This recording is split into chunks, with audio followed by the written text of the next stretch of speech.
Episode 80, My Tattoos.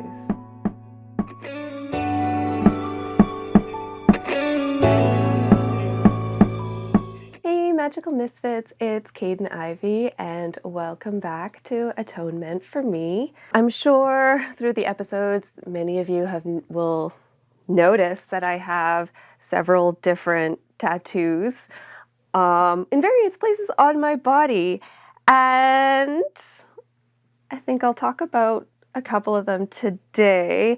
The one I get asked most about is definitely the one that's visible on my forearm.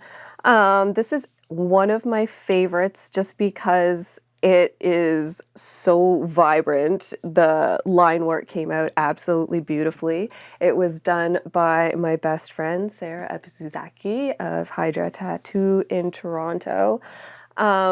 We went to college together. We went through makeup and special effects together, and I've watched her on this journey that landed her in tattooing, which she has always been such a phenomenal, detail-oriented artist. And every time she does something, she gets better. She gets technically better. She gets better with her subject matter and color choices. She just gets better. And when she started being able to bring that to permanent life on skin, it seemed like the most natural progression. But all of the tattoos that are nearest and dearest to me, and probably my favorite aesthetically as well as just meaning-wise, they were done by her. She also did the tattoo of Vader that is on my thigh, right in the place where he used to put his paw. I've had it for a few years, so he has seen it. When he was alive, he would rest his head on it. But it also covered up a whole bunch of my self-harm scars, just like Vader did. And it was really special for Sarah to be able to do that, because she had been on such a journey with me and that pain, and also with Vader. So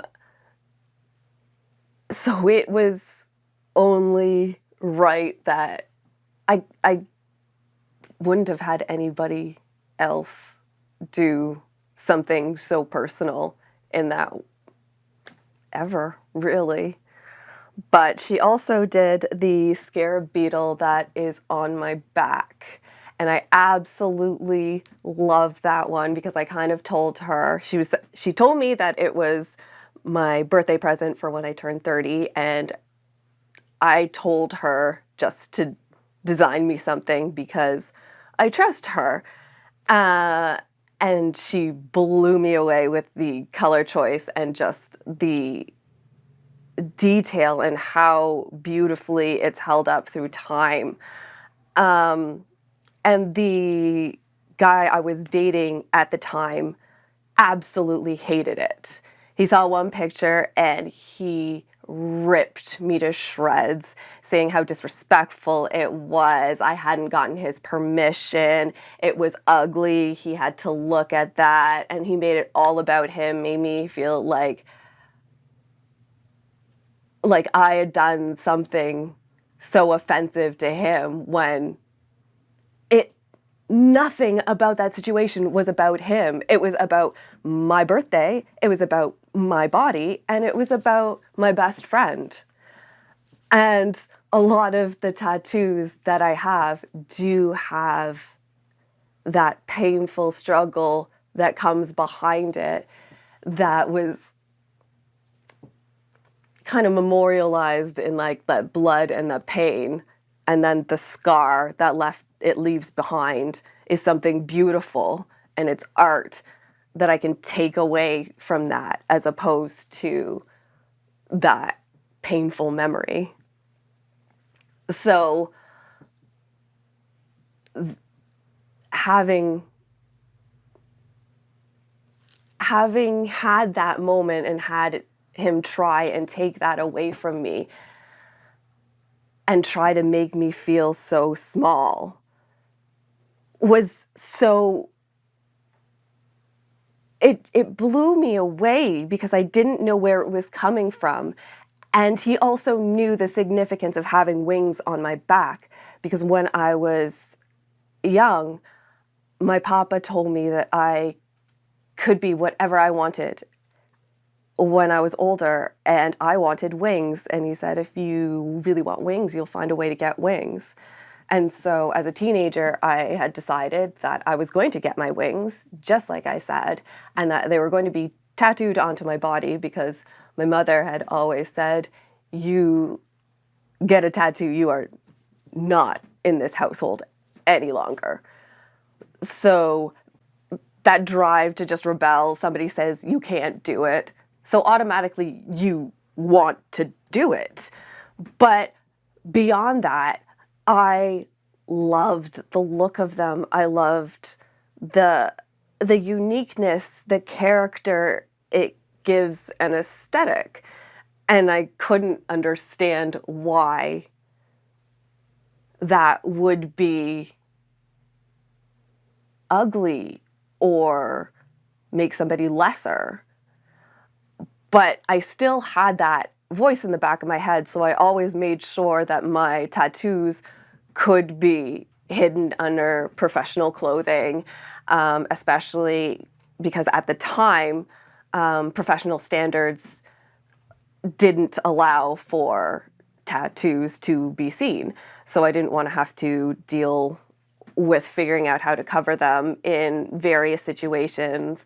Also, for modeling, it gave me a little bit more freedom to have something covered, because I could have had a cleaner look, or I could have had my tattooed look. And also, growing up not part of an Asian community, but having interactions with different Asian communities, there was quite a bit of taboo and quite a bit of stigma around tattoos. And I didn't want to disrespect my birth mother by getting a tattoo if it would have offended. And I had that in my head for the longest time as well, which is why I didn't get my first tattoos until I was in my 20s. So I wasn't living at home anymore. And I had kind of bobbled around, did I want to have that as a permanent on my skin? And some of the tattoos that I have on my body, I forget about all the time, especially since I have glasses, so I get out of the shower and I'm drying myself off and I can't see. So I always forget that there is a tattoo here or anything that is behind me. I have a vintage dress dummy on the back of my thigh that matches the corset designer that I used to work with in Toronto, because I call her my mom, because she taught me pretty much everything that I know about life and business, and there's so much that I learned from her, and having those matching tattoos, it was a cute little whim we had, but I'm really glad that we have them, and I think it is actually a really gorgeous piece. However, it's on the back of my thigh, so I often forget about it. The one that I have on my chest is a steampunk skeleton key lock. So it has the keyhole and it has all the gears in that. And I got that shortly after a really, really devastating breakup. And I was just like, no, I'm just going to lock everything away and just keep it all there.